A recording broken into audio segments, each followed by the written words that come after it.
don't actually know what Trump is doing with his messaging, because last night I watched the Bret Baier, the top of his show, and he ran a long report on Epstein and the scandal and the MAGA infighting. And Last night, Trump made a startling statement on Epstein, calling his own MAGA supporters who demand answers weaklings. Amid mounting pressure over transparency in the Epstein files and Pam Bondi's role, Trump's double messaging on the scandal has sparked fierce division in his base. Let's break this down together. he ran a soundbite of Trump last night, which we have, where he's saying I think we have it. Yeah. I think it's in SOT 1, where he says he's fine with having Pam Bondi release more materials that she deems releasable. Here it is in SOT 1.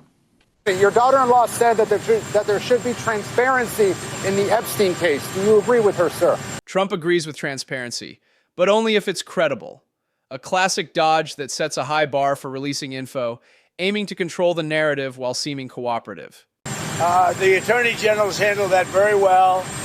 She's really done a very good job. And I think that when you look at it, you'll understand that. I would like to see that also. But I think the Attorney General, the credibility is very important. And you want credible evidence for something like that. And I think the Attorney General's handled it very well. Okay, that wasn't on there, but he does say the credible part, and here's that. This is later that day, SOT 6. Mr. President, I know you've urged people to move on, but I'm curious, why do you think your supporters in particular have been so interested in the Epstein story and so upset about how it's been handled? I don't understand it. Why they would be so interested. He's dead for a long time. He was never a big factor in terms of life. I don't understand what the interest or what the fascination is. I really don't. And the credible information's been given. Don't forget, we went through years of the Mueller witch hunt and all of the different things, the Steele dossier, which was all fake. All that information was fake. But I don't understand why the Jeffrey Epstein case would be of interest to anybody. It's pretty boring stuff. It's sordid, but it's boring. And I don't understand why it keeps going. I think, well, really only pretty bad people, including fake news, want to keep something like that going. But credible information, let them give it. Anything that's credible, I would say, let them have it. Okay. So yesterday, that was late Tuesday. Let him have it. If there's more credible information, she can release it. Now, he was full of insults for the people who are still interested in Epstein. Right. But then this morning, he sends out a Truth Social that was just a barn burner of a post that reads in part, okay, hold on. Let me get it here. It's long. I'm not going to read the whole thing. First, it starts off with how the radical left Democrats have hit pay dirt again, just like with the fake and fully discredited Steele dossier, the lying 51 intelligence agents, the laptop from hell, blah, blah, blah. A totally fake and make-up story used in order to hide crooked Hillary Clinton's big loss in the 2016 presidential election. These scams and hoaxes are all the Democrats are good at. It's all they have. Okay, and then they say, he says, their new scam is what we will forever call the Jeffrey Epstein hoax. The Democrats' new scam. I mean, this is more of a Republican issue. The Democrats are now piling on, but he says this is a Democrat news scam in what we will forever call the Jeffrey Epstein hoax. And my past, in all caps, supporters have bought into this bullshit, quoting here, hook, line, and sinker. Trump weaponizes the Epstein investigation to attack Democrats and his own loyalists, branding the scandal a Democrat hoax while publicly shaming believers within his own camp. This is tribal warfare at its peak. They haven't learned their lesson and probably never will, even after being conned by the lunatic left for 8 long years. I've had more success in 6 months than perhaps any president in our country's history, and all these people want to talk about, with strong prodding by the fake news and the success-starved Dems, is the Jeffrey Epstein hoax. Let these weaklings continue forward and do the Democrats' work. Don't even think about talking of our incredible and unprecedented success, because I don't want their support anymore. Thank you for your attention to this matter. Make America great again. And so what we've seen sort of in the past couple of days is Trump has managed to call large portions of the MAGA base that are still interested in Epstein and want answers selfish, weaklings. He doesn't want their support, and that they're believing in a Democrat-created hoax. Now, there's all sorts of, substantive responses to that on the Epstein merits, but I'm not interested in that for now. I'm interested in the politics of it, Rich. Yeah. So he's in the phase he often is in when he's in the midst of these controversies. I think spaghetti against the wall phase, and then he'll see what sticks and then go with that. But I don't think it's a great idea to make the connection to the Russia hoax, which was about him. So this kind of implies that this also is about him. Right? I don't think it really is. And the idea that he doesn't know where this is coming from, and it was all created by Democrats, this has been more of a matter of interest for the right, including the highest officials in his Justice Department, right? Pam Bondi talked about it. Kash Patel talked about it. Bongino talked about it. Now, Patel and Bongino, I give them a little leeway because, Bongino was a podcaster and Patel was kind of a figure.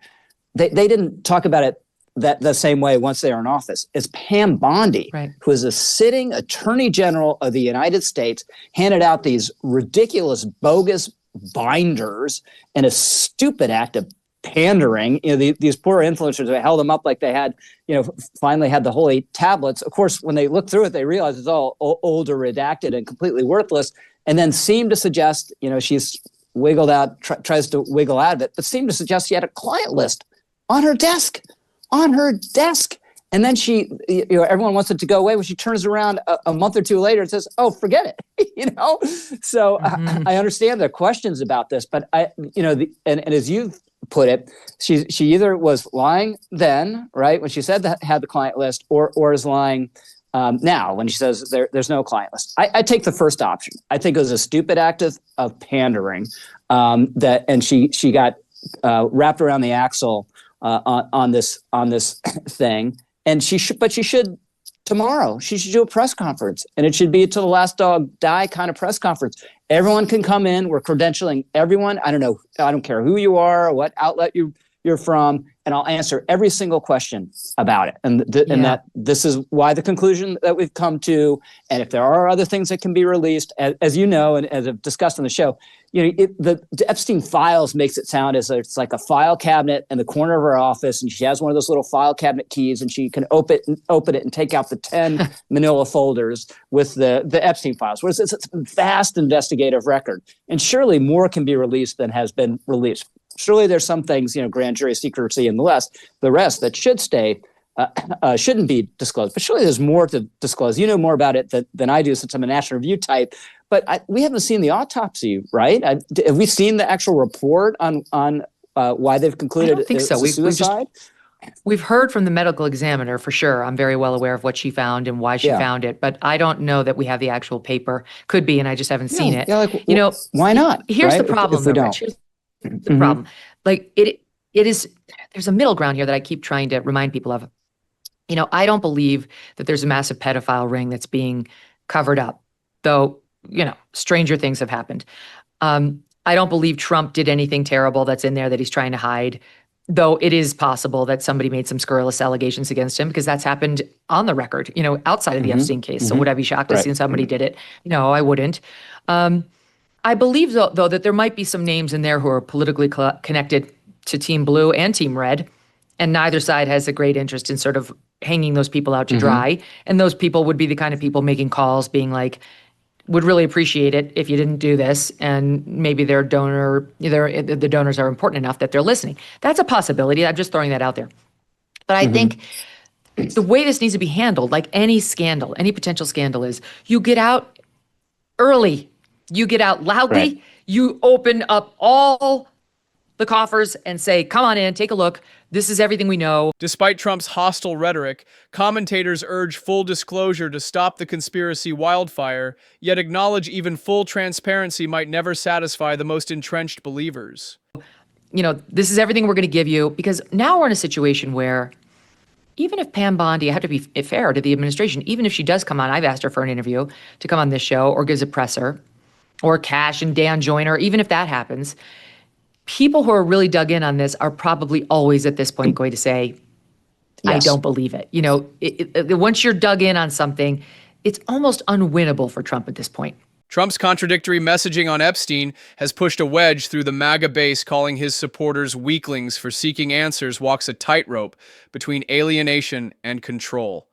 As Pam Bondi's credibility falters, pressure mounts for full transparency. But with extremism on all sides, this scandal may never be truly settled. Drop your take below. Is Trump protecting himself or betraying his own?